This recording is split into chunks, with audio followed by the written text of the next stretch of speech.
Hello there, Mrs. FB. Again, just going to quickly go over the rubric for the pop-up so that you know what we're looking for. I grade the requirements and the citations page. Mr.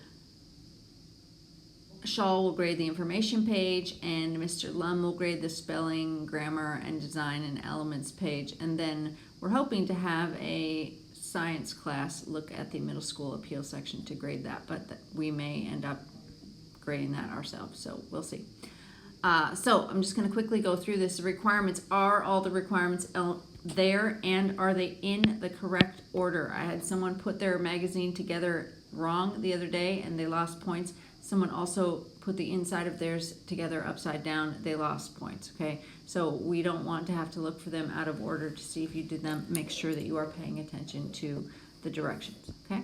Citations, do you have 6 or 5 or 4 or 2 or 3 or none? And how many errors do you have, okay? So I spend a lot of time writing indent 5 spaces, and I spend a lot of time writing italics, and then I spend a lot of time doing this because people are missing those things and they end up with a lot of errors. So please be sure that you are paying attention, indent only 5 spaces, and make sure your italics are in the right places, okay? Obviously, no citations is going to earn you a 0, and that is not good. We did have one student who got a 0 last time. I'm unclear what happened there. Please be sure you are including your citations. Information. Is it informative? Is it factual? Are your paragraphs well developed? Do you have appropriate vocabulary for your audience, remembering that your audience is middle school students? And is it in your own words? Because we don't want any plagiarism. Okay, and it goes down to incorrect information, paragraph not well developed, too short, non-specific vocabulary. So pay attention to how that works and make sure that your information is strong.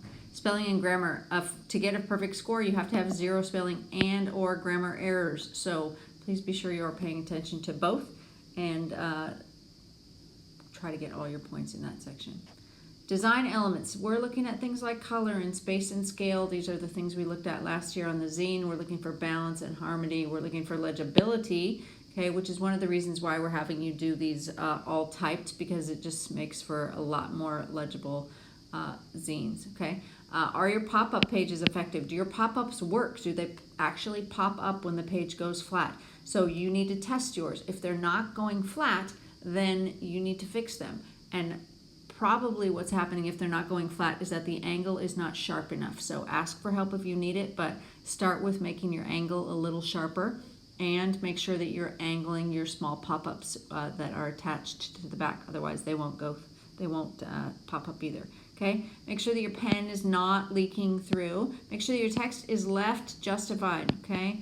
All your text should be over to the left, okay? Make sure that you have appropriate margins for gluing. This is particularly important in the pop-ups. So make sure that you leave yourself a 1/4 to a 1/2 inch margin on all your pages. Sorry about that. Okay. And they just go down from there. Middle school appeal. Does it have strong appeal to middle school? Some appeal, average appeal, below average, or doesn't really appeal to middle school students. Keep in mind that things like vocabulary are going to be important for appeal to middle school students. If you make it too hard, they aren't going to understand it. If you make it too easy, they're going to feel like you're babying them, and they do not like to feel like they're being babied, okay? Also, the pictures and the pop-ups and other drawings that you do are going to be very important. They're going to really make or break whether a middle schooler wants to look at your zine. Middle schoolers do love picture books still, so keep that in mind. The art is going to be very important for that, okay? So then we create a page 2 total score and a page 1 total score. If you have your zine late, then it's whatever Mr. Shaw's rules are. I don't know what his guidelines are for lateness. If you get a 0, like it is in some classes, if you get 50% off, like it is in some classes, I don't really know. So you do, and you need to pay attention to that.